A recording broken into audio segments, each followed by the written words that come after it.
Jumpa lagi dalam program persiapan guru sekolah minggu, program kerjasama YKB GKTV dengan Bina Warga. Dalam program ini kita menggali firman Tuhan, juga menemukan ide penyampaian cerita di tiap kelas.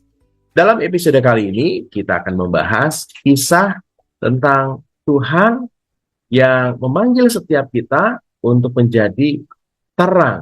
Ya, ini kisah tentang perumpamaan terang dunia. Dari Matius 5 ayat 14 sampai dengan 16. Nah, kita akan menggali bagian firman Tuhan dan menemukan ide di tiap cerita. Tapi sebelumnya, kita berdoa dulu yuk. Mari kita berdoa. Kami sungguh bersyukur Tuhan ada waktu kembali kami mempersiapkan pelayanan. Sempurnakanlah agar setiap firman yang kami gali, setiap ide yang kami temukan, membuat Tuhan dikenal. Kami bersyukur dalam Yesus. Amin. Kakak Pendeta Santi akan menolong kita untuk menggali Matius pasal yang kelima ayat 14 sampai dengan 16. Kak Santi silakan. Terima kasih Kak Pendeta Hendra. Mari kakak-kakak kita menyiapkan Alkitab Injil Matius 5 ayat 14 sampai 16. Saya akan membacanya. Kamu adalah terang dunia, kota yang terletak di atas gunung tidak mungkin disembunyikan. Lagi pula orang tidak menyalakan pelita lalu meletakkannya di bawah tempayan, melainkan di atas kaki pelita sehingga memberi terang kepada semua orang di dalam rumah itu. Demikianlah hendaknya terangmu bercahaya di depan orang, supaya mereka melihat perbuatanmu yang baik dan memuliakan Bapamu yang di surga. Kakak-kakak yang dikasih Tuhan, apa yang pertama kali kita cari di saat tiba-tiba katakanlah rumah kita itu lampunya padam, atau ketika kita menyusuri jalan yang gelap? Pastinya benda yang sangat penting sekali, yang sangat kita cari-cari yaitu terang, lampu. Jadi kita bisa memahami ya kakak-kakak di beberapa daerah teman-teman kita di pedalaman, bahkan mungkin tidak perlu di pedalaman banget ya. Ada beberapa teman-teman kita yang sangat terbatas akses listrik masuk. Nah, tema pada episode kali ini belajar dari perumpamaan terang dunia. Dari tema ini kira-kira kita sudah bisa membayangkan. Jadi betapa terang itu begitu sangat kita butuhkan dalam kehidupan kita, dalam aktivitas sehari-hari. Menerangi di sekitar kita, membuat yang tidak jelas itu menjadi jelas. Tuhan adalah sumber terang bagi dunia, dan kita adalah percikan-percikan sinarnya Tuhan. Nah, karena percikan-percikan sinarnya Tuhan, maka sinar kita ataupun lampunya kita, terangnya kita itu tidaklah besar pasti, melainkan kecil karena hanya percikan. Namun sekalipun kita ini percikan-percikan sinar dari sang sumber terang dunia, tapi ternyata kita dikatakan kamu adalah terang dunia. Artinya ada identitas yang disematkan kepada kita, kamu adalah terang dunia. Bersinar untuk menerangi dunia, menjadi terang bagi sekeliling kita, bagi orang-orang di sekitar kita. Tanpa terang, dunia menjadi gelap. Tanpa terang, banyak yang tidak jelas. Tanpa Kristus, dunia berada di dalam kegelapan, dunia berada dalam ketidaktahuan. Di dalam kegelapan, orang berjalan tanpa arah, bisa kebentur-bentur, kepentok-pentok, bahkan juga bisa terjatuh, terjerembab. Terang membuat mereka tahu, mereka mengetahui kemana harus melangkah. Terang itu adalah kebenaran. Terang membuat kita tahu mana yang benar, yang harus kita pilih dalam hidup kita. Yesus menggunakan perumpamaan tentang terang ini dalam khotbahnya di bukit. Jadi pasal ayat ini adalah bagian dari khotbah Yesus di bukit. Ia menunjuk ke arah Yerusalem, kota yang terletak di dataran tinggi pegunungan Yehuda. Ketika malam hari, orang-orang di bawahnya itu mampu melihat kota itu yang terletak di atas dari cahaya pelita yang menyala di rumah-rumah penduduk. Nyala pelita itu memberitahukan keberadaan sebuah kota yang terletak di atas pegunungan. Nah, pada era Yesus tentu tidak ada listrik. Untuk menerangi rumah di malam hari mereka menggunakan pelita. Ya, pelita adalah lampu minyak yang digunakan untuk menerangi ruangan dalam rumah-rumah orang Israel. Saya masih ingat dulu waktu saya masih kecil, ya, kami tinggal di satu daerah begitu, dan rumah kami belum masuk tuh listrik. Jadi kami mengandalkan penerangan tuh dari pelita ataupun dari lampu Petromax. Ya. Kembali pada teks ini. Mereka menyalakan pelita dan meletakkan pelita itu mesti di tempat yang agak tinggi, yaitu di atas kaki Dian, sehingga cahaya pelita yang sekalipun tidak besar itu mampu loh dapat menerangi seluruh ruangan yang ada. Ya, kaki Dian itu adalah tempatnya lampu. Biasanya terdiri dari 7 kaki. Mereka tidak mungkin meletakkan pelita itu di bawah gantang dalam teks ini. Gantang adalah alat untuk menakar gandum dan beras. Jika meletakkan pelita di bawah gantang, maka cahaya itu pasti tertutup kan. Cahaya pelita itu akan tertutup oleh gantang tersebut. Menyalakan pelita lalu meletakkannya di bawah gantang, ya ngapain? Sia-sia banget. Ya kan, niat untuk menyalakan pelita untuk menerangi, tapi taruhnya di bawah gantang, ya berarti tidak dapat bermanfaat sesuai dengan fungsinya itu pelita. Nah, ketika dikatakan bahwa kita adalah terang dunia, tapi ternyata kitanya sendiri membiarkan diri tertutup, terang yang ada dalam diri kita itu kita tutup, maka ya tidak ada gunanya. Nah, ketika Tuhan mengatakan kamu adalah terang dunia, mau dikatakan adalah cahaya yang kita pancarkan, lagi-lagi kita bukan sumber terang. Tapi kita adalah pancaran, kita adalah percikan dari sang sumber terang itu. Jadi ketika kita mau dapat memancarkan terang sinar sekalipun kecil, maka kita harus terhubung pada sumbernya. Terhubung pada sumber energi terang itu sendiri, terhubung pada Yesus Kristus itu. Bukan terhubungnya pada kita, kan kita bukan sumber terang. Tapi kita harus terkoneksi, kita harus terhubung pada sang sumber terang. Dengan demikian, kita baru bisa memancarkan percikan-percikan sinar sekalipun kecil untuk menerangi sekeliling kita. Kita melihat tujuan di setiap kelas, Batita Balita, anak pengenal perumpamaan tentang terang dunia yang Tuhan Yesus sampaikan. Dan anak dapat berkata, aku terang dunia. Di kelas kecil dan besar, anak menyadari bahwa Tuhan telah menjadikannya sebagai terang di tengah dunia. Anak mau bersikap sebagai terang di tengah pergaulannya. Demikian Kak Pendeta Hendra. Makasih Kak Santi sudah menolong kita menggali bagian firman Tuhan ini. Kita mau memperkenalkan adik-adik tentang Tuhan akan menjadikan kita terang. Ya, mari kita akan menemukan ide penyampaian cerita, tapi sebelumnya kita ikuti dulu beberapa informasi berikut.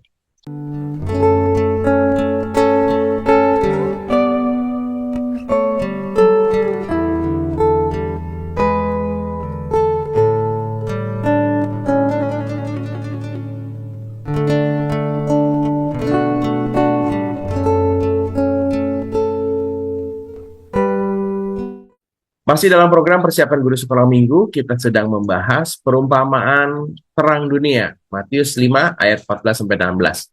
Kita mau mengajak adik-adik mengenal bahwa Tuhan menjadikan kita sebagai terang. Kita akan menemukan ide penyampaian cerita ini di kelas Batita Balita. Yuk, di kelas Batita Balita ada kakak pendeta Yerusa. Kak Yerusa, silakan. Berikut adalah contoh cerita belajar dari perumpamaan tentang terang dunia. Tuhan menjadikan kita sebagai terang yang terambil dari Matius pasal 5 ayat 14 sampai dengan yang ke-16. Tujuan pembelajarannya adalah agar anak mengenal perumpamaan tentang terang dunia yang Tuhan Yesus sampaikan. Anak dapat berkata, Aku terang dunia. Kakak mau tanya, siapa yang takut atau nangis kalau lampu mati di rumah? Kenapa takut? Siapa yang suka gelap? Siapa yang suka terang? Kenapa suka terang? Ya, betul. Karena terang, semuanya kelihatan jelas, sehingga kita tidak terjatuh atau kita tidak tersandung. Adik-adik, jangan takut gelap, sebab Tuhan Yesus menyertai kita. Bahkan Tuhan Yesus berkata kepada kita semua, "Kamu adalah terang dunia." Artinya, adik-adik harus berbuat yang baik dan benar sesuai dengan firman yang Tuhan ajarkan, sehingga bercahaya seperti terang yang menunjukkan jalan yang benar bagi orang lain. Mari kita ucapkan kepada teman yang ada di sebelah kita, "Kamu adalah terang dunia." Kamu adalah terang dunia.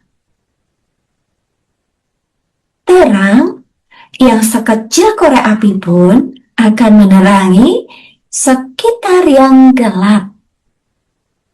Jadi, kalau teman-teman adik-adik suka mengejek, tetapi adik-adik tidak, maka adik-adik menjadi terang. Kalau yang lain bermusuhan, tetapi adik-adik mengasihi, maka adik-adik menjadi terang. Kalau yang lain takut, tetapi adik-adik berani, karena percaya ada Tuhan, maka adik-adik sudah menjadi terang. Tuhan Yesus ingin supaya adik-adik semua membawa kebaikan, sukacita, dan damai dimanapun adik-adik berada. Tidak ikut-ikutan dengan yang lain. Maka seperti terang, adik-adik pun akan dikenal karena perbuatan yang baik, yang benar, yang berbeda dari orang lain. Kalau adik-adik melakukannya, maka Tuhan akan senang. Kamu adalah terang dunia. Itu yang dikatakan dalam Matius 5 ayat yang ke-14.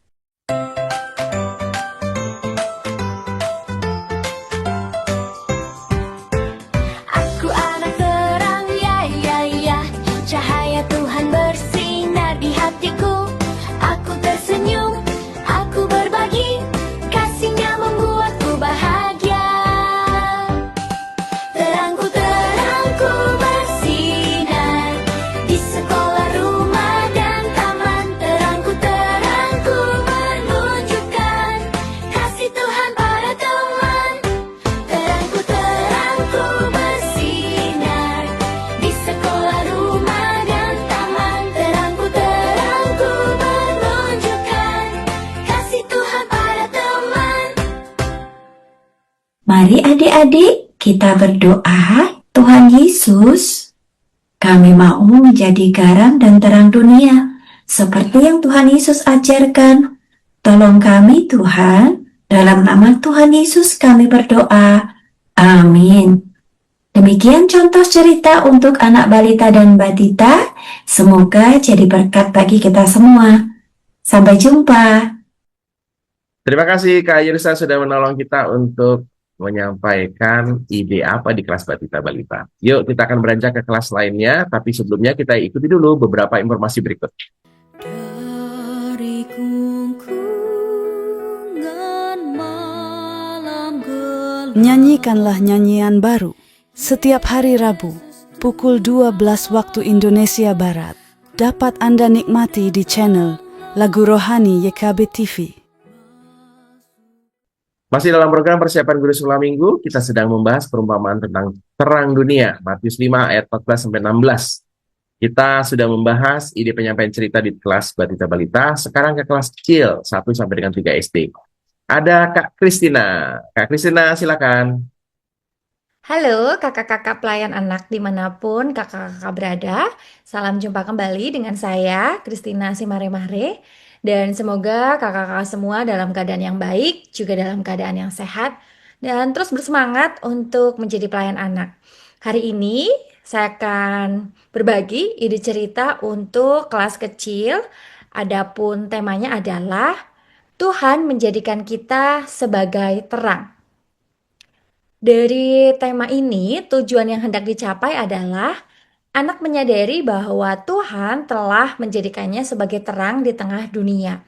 Yang kedua, anak mau bersikap sebagai terang di tengah pergaulannya.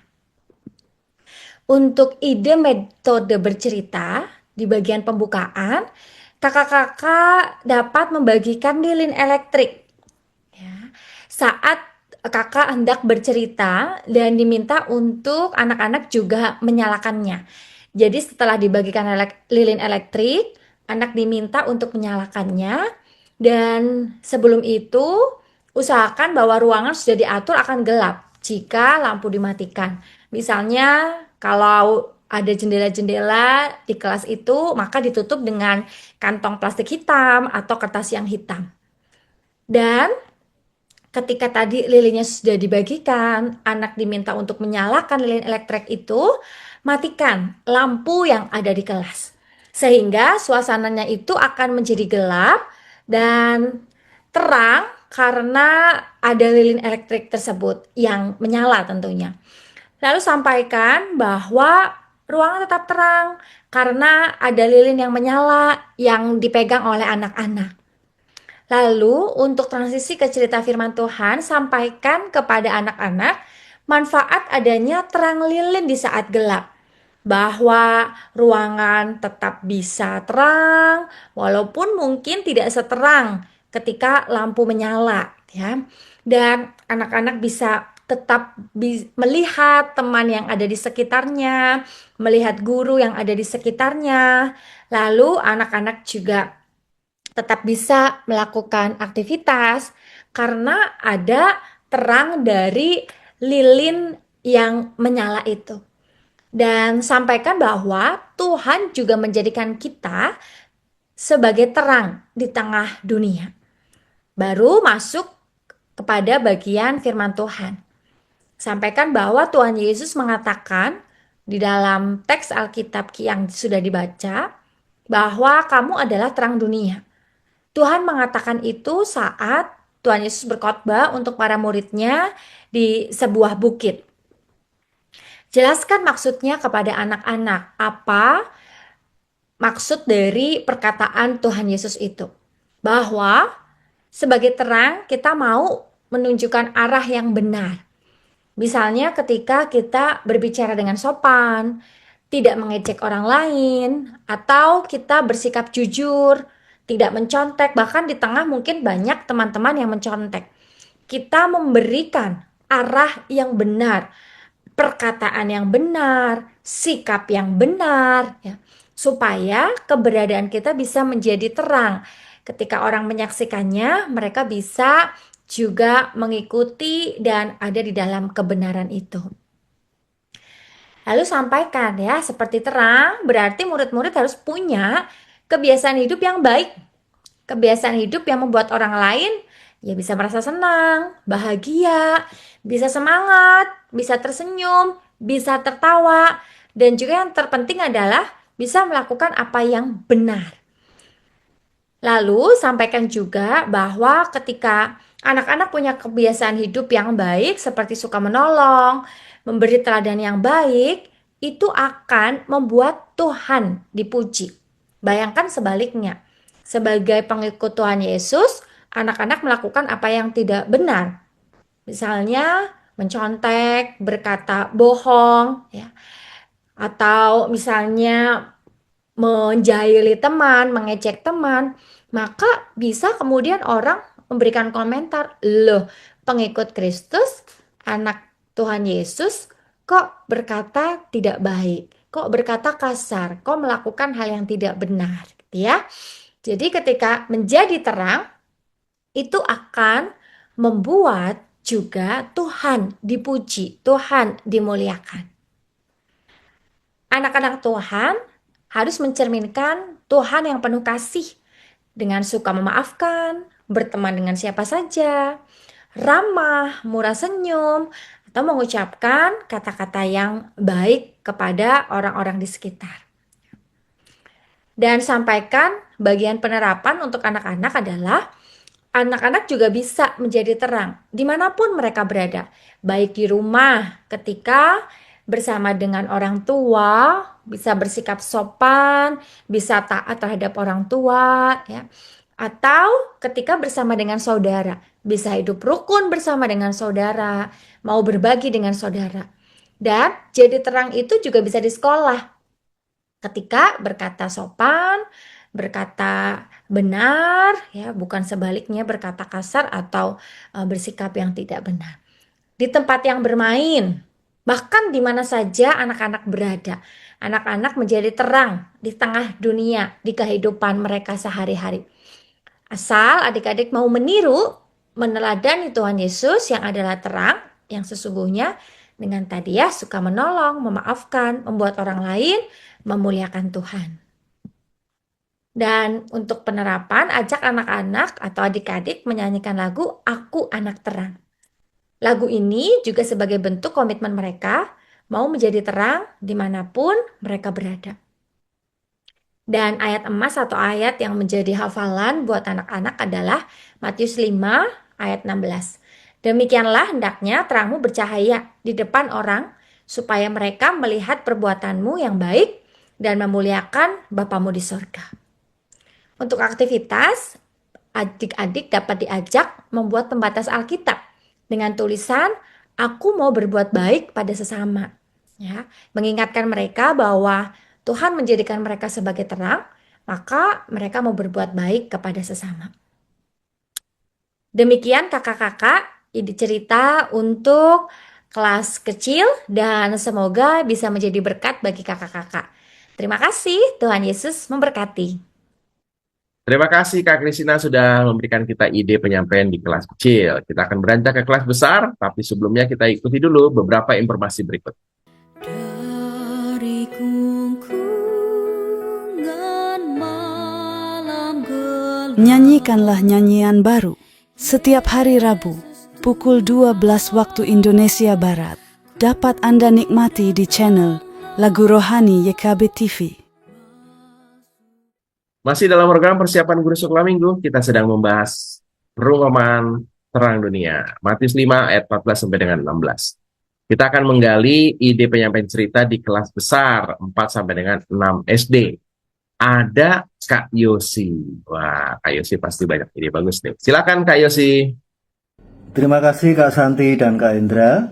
Untuk kelas besar, tujuan pelajaran kita ada dua. Yang pertama, anak menyadari bahwa Tuhan telah menjadikannya sebagai terang di tengah dunia. Dan yang kedua, anak mau bersikap sebagai terang di tengah pergaulannya. Nah, berdasarkan tema Tuhan menjadikan kita sebagai terang ini, maka untuk kelas besar, untuk pembukaan kita bisa mulai dengan cara kita mau mengajak anak supaya dapat merasakan secara langsung pengalaman di mana anak tidak dapat melihat dengan jelas. Ya, anak kelas besar biasanya mereka sudah mulai bersikap kritis dan pengalaman atau mengalami sesuatu secara langsung akan lebih membuat mereka dapat menghayati sesuatu. Nah, untuk dapat menghayati gelap ini kita akan minta satu anak misalnya ya, untuk ditutup matanya. Bisa menggunakan kain atau benda lain. Anak ditutup matanya sehingga tidak dapat melihat. Lalu kita sudah siapkan sebuah benda kecil dibungkus, mungkin ya bisa permen atau mungkin Alkitab ya. Lalu kita taruh benda ini di tempat, salah satu tempat di ruang kelas sekolah minggu kita. Lalu salah satu anak yang sudah ditutupi matanya ini, kita minta untuk mencari benda ini. Teman-teman yang lain, teman-teman dari anak yang matanya ditutup ini, boleh memberi petunjuk.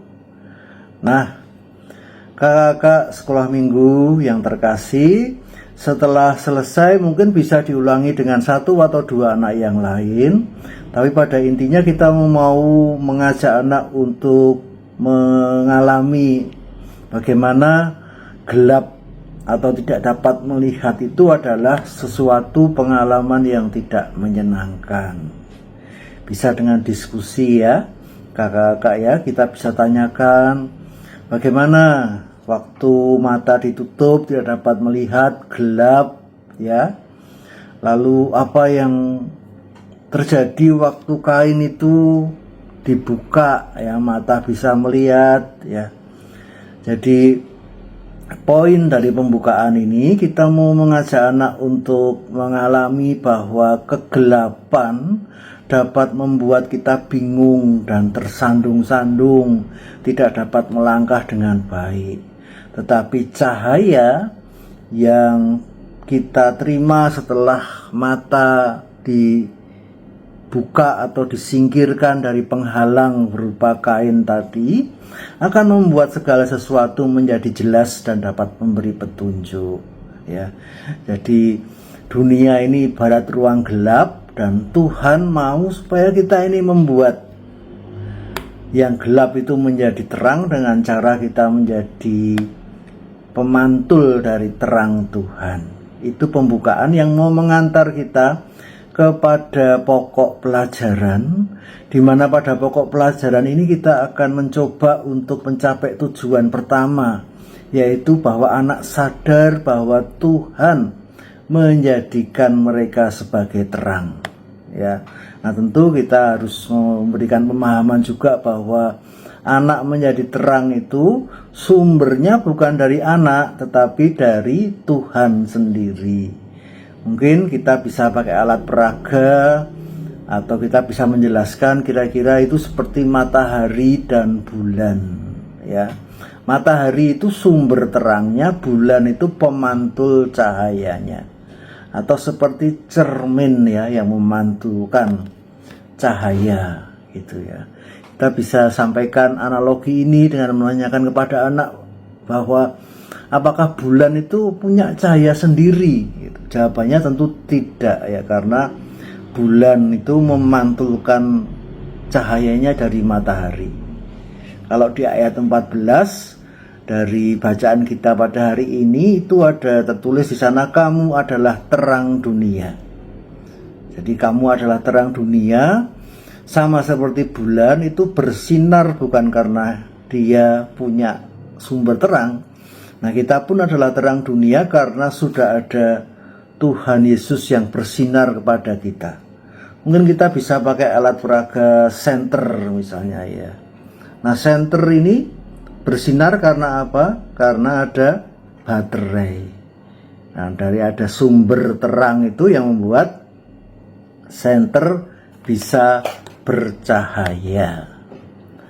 Nah, kakak, lalu kita selanjutnya dalam pokok pelajaran ini kita bisa secara khusus mau membahas soal gantang ya, dalam ayat 15 itu ya.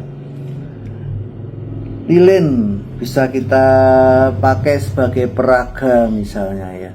Lilin ini berguna ya karena dia membawa terang, tetapi kalau lilin ini ditutupi dengan gelas ya, tidak terlihat lilinnya, terangnya juga tidak bisa berguna, nanti lama-lama juga akan mati. Nah, ini udah mati lilinnya, sinarnya sudah mulai redup, nanti lama-lama mati. Jadi seperti lilin yang ditutupi dengan gelas, kadang-kadang kita juga menutupi cahaya kita, ya. Kita seharusnya membawa terang, tetapi karena kita mungkin malu, takut diejek atau ikut-ikutan berbuat salah, berbuat hal yang tidak benar, berbuat dosa, maka membuat kita tidak punya manfaat atau manfaat kita berkurang. Jadi Tuhan mau sesuai bacaan kita supaya kita ini ditaruh di atas kaki Dia, di atas tempat yang tinggi, supaya apa? Supaya semua orang melihat kebaikan kita. Itu untuk pokok pelajaran ya kakak ya. Lalu untuk penerapan, kita bisa minta anak untuk berkelompok gitu ya. Lalu tiap kelompok kita beri studi kasus gitu ya.